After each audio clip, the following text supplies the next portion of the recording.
और चौथे चुनाव में तकरीबन हमारी पूरी टीम वो साथ में काम करती रही है। और पहली बार हमारे देवास बार में ऐसा एक नया संविधान लागू किया गया है। हुआ कि उस पर महिला आएंगी तो बहुत अच्छी बात है, हम लोग के लिए बहुत खुशी की बात है। ये जो है उसको कोई तीसरा व्यक्ति बताएगा, ये तो जो है संभव पॉसिबल नहीं होगा। मध्य प्रदेश के सभी डिस्ट्रिक्टों के अंदर बार एसोसिएशन के चुनाव होने जा रहे हैं। बात करेंगे देवास डिस्ट्रिक्ट की, तो यहाँ पर मुख्य न्यायालय पे जो बार एसोसिएशन के चुनाव इस बार है वो काफ़ी गहमा-गहमी के माहौल में अब बदलता नज़र आ रहा है। चूँकि यहाँ पर जो वरिष्ठ अधिवक्ता है वो भी अब चुनावी मैदान में है, तो ऐसे में जो चुनावी प्रक्रिया है उसमें काफ़ी ज़ोर शोर नज़र आ रहा है। रोज़ कुछ नई बातें सामने आ रही है। इस वक्त मैं यहाँ पर जो न्यायालय परिसर है यहाँ मौजूद हूँ और जानना चाहेंगे कि यहाँ पर जो चुनावी माहौल है वो क्या रंग लेता नज़र आ रहा है। यहाँ पर कुछ अधिवक्ता भी हमारे बीच मौजूद हैं। कैसा देखते हैं आप, क्योंकि एक युवा अधिवक्ता हैं, आपके बार एसोसिएशन के चुनाव कितने ज़रूरी हैं और किस तरह से ये आगे अधिवक्ता हित के लिए काम करेंगे? सर, एक जो चुनावी प्रक्रिया है ये बड़ी ही महत्वपूर्ण प्रक्रिया है। आज हमारे बार की स्ट्रेंथ लगभग 1000 की हो चुकी है, तो ऐसे में हम लोग हमारी एक नैतिक हमारा भी दायित्व बनता है कि हम ऐसा अपना प्रतिनिधित्व चुनें जो कि पूरे भारतवर्ष में हमारी बार का जो है रिप्रेजेंटेशन करे। तो ये प्रक्रिया बहुत महत्वपूर्ण है जिससे कि हम अच्छे से अच्छे जो अपने प्रतिनिधित्व जो हैं वो चुन सकें। जी। क्या इसके पहले भी जो बार एसोसिएशन के चुनाव थे उसमें भी आपने देखा समझा या आप इसमें शामिल थे सदस्य? जी, मैं पिछले 10 साल से बार का सदस्य हूँ और ये मेरा लगभग 5वां चुनाव है। मैंने पहले भी ये सारे चुनाव किए। कैसा देखते हैं एक बार का नेतृत्वकर्ता कैसा होना चाहिए? क्या कुछ अहम बिंदुओं पर वो काम करे और बदलाव, जो कि अब समय बदलता जा रहा है तो अधिवक्ता हित के लिए बहुत सारी ऐसी व्यवस्थाएं हैं जो एक नेतृत्वकर्ता को देखनी होगी? देखिए, अध्यक्ष का पद जो है वो एक बहुत ही ज़्यादा रिस्पॉन्सिबिलिटी वाली पोस्ट है एक। तो एक अध्यक्ष ऐसा चुना जाना चाहिए कि जो कि वो सक्षम हो हर एक उस परिस्थिति में बार के लिए सही कदम उठाने के लिए, क्योंकि वही हमारी बार का चेहरा होगा जो कि पूरे नेशन वाइड जो हमें देखा जाएगा कि ये इस बार के अध्यक्ष हैं। तो उस व्यक्ति का एक बहुत सक्षम और एक होना बहुत ज़्यादा ज़रूरी है ताकि वो हर एक तरह की परिस्थिति में बार का सही नेतृत्व कर सके। तो यहाँ पर और भी कुछ अधिवक्ता हमारे साथ मौजूद हैं, कुछ वरिष्ठ अधिवक्ता भी यहाँ पर मौजूद हैं। कब से चुनाव देखते आ रहे हैं और ये प्रक्रिया को कितना समझते हैं? लगभग 1996 से यहाँ की चुनाव प्रक्रिया देखता आ रहा हूँ और हर 2 साल में नए चुनाव होते हैं। इन चुनावों में जूनियर भी जो 5 साल 10 साल के सीनियर हुए हैं वो चुनाव लड़ सकते हैं, वो लड़ते भी हैं। लेकिन अभी कुछ वर्षों से ये देखने में आया कि यहाँ एक चुनाव के हिसाब से कई उम्मीदवार मतलब अपने पक्ष में मतदान कराने के लिए कई प्रकार के प्रलोभन देते हैं। तो प्रलोभन अब बार एसोसिएशन के चुनाव में भी देखने को मिलते हैं। यहाँ पर कुछ वरिष्ठ अधिवक्ता भी हमारे पास मौजूद है और चुनाव निर्वाचन की जो प्रक्रिया है उसके जो मुख्य निर्वाचन अधिकारी हमारे पास मौजूद है। सर, जानना चाहेंगे, चूँकि अब बार एसोसिएशन का जो चुनाव है वो अब एक जो इसकी गहमा गहमी है वो बार एसोसिएशन या न्यायालय से बाहर निकल के शहर में भी अब पहुँच चुकी है, हर किसी के बीच चर्चाओं का विषय है। खैर, चुनाव की जो निर्वाचन व्यवस्थाएं है उसको कैसे देखते हैं और कैसे होते हैं और क्या बार एसोसिएशन के चुनाव है? बार एसोसिएशन के चुनाव के संदर्भ में 9 जनवरी को मेरी नियुक्ति हुई थी चुनाव अधिकारी के रूप में और 7 तारीख को 7 मार्च को चुनाव है। अभी आज की परिस्थिति में 7 मार्च को चुनाव हमने घोषित किया है। चुनाव में नामांकन प्रस्तुत करने का जो काम था वो पूरा हो चुका है।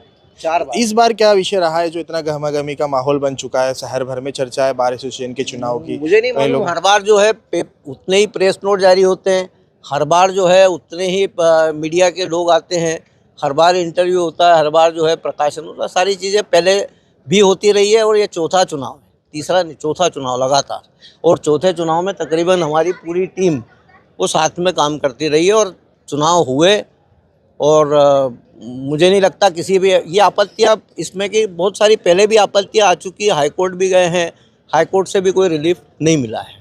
तो आपत्तियाँ आना हर एक का अधिकार है कि वो किसी भी विषय पे आपत्ति ले सकता है। चुनाव प्रक्रिया पे तो कि चुनाव बार एसोसिएशन का कुछ बड़ा हो गया है इस बार, ऐसा कुछ? ये बड़ा करने का मुझे तो कोई श्रेय नहीं है।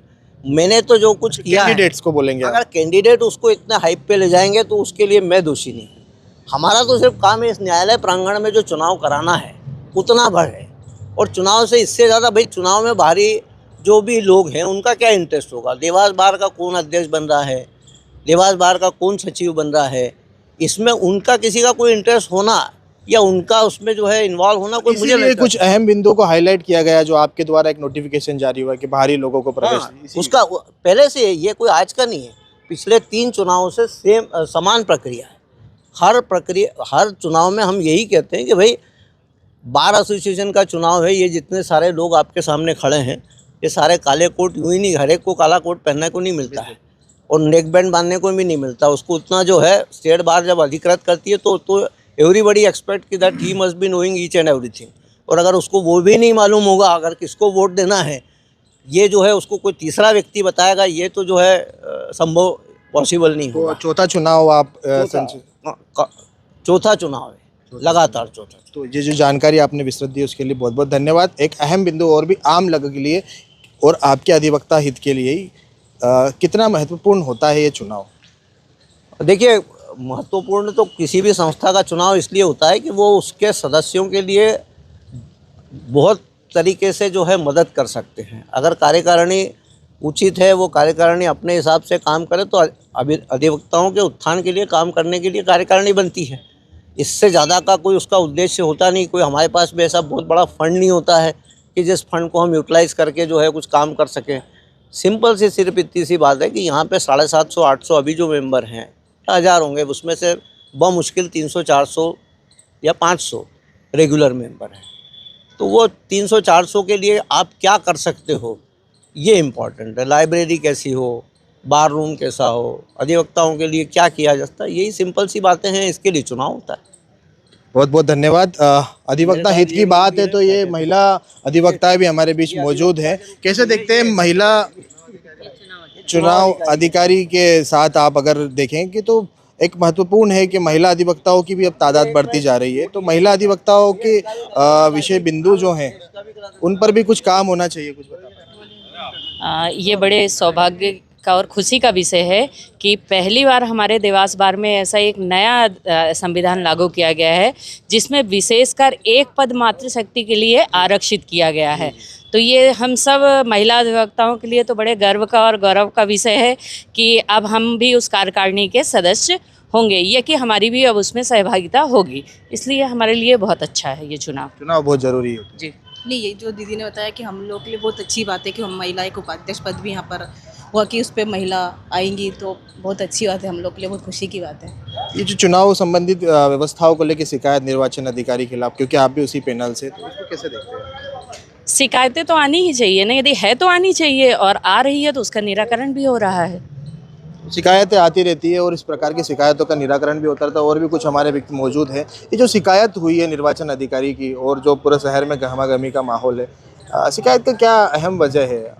शिकायत की मुख्य वजह यह है कि जो मुख्य चुनाव अधिकारी महोदय है, हमें उनकी निष्पक्षता पे पूरी तरह से अविश्वास है कि वो निष्पक्ष चुनाव कराएंगे। तो ये गंभीर आरोपों के साथ में देवास बार एसोसिएशन के चुनाव जो है वो बड़ी गहमा-गहमी के बीच में संचालित तो हो रहे हैं, लेकिन इसी बीच में जो निर्वाचन अधिकारी है उनके खिलाफ हुई शिकायत को कहां तक जाती है और निर्वाचन अधिकारी इस जिम्मेदारी को छोड़ते हैं या फिर उसको निभाते हैं, ये देखने वाली बात होगी।